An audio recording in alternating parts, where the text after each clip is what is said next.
Brigade Al-Quds sayap militer Jihad Islam berhasil merebut sebuah drone canggih Israel jenis Evomax pada Senin 9 Juni 2025 di wilayah timur kamp pengungsi Jabalia, jalur Gaza Utara.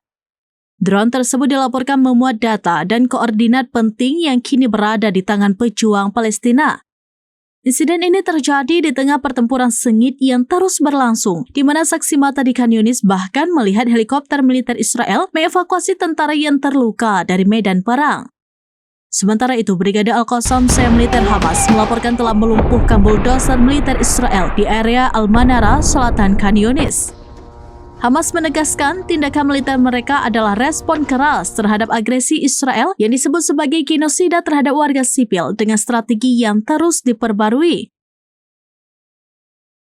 Download Tribun X sekarang, menghadirkan lokal menjadi Indonesia.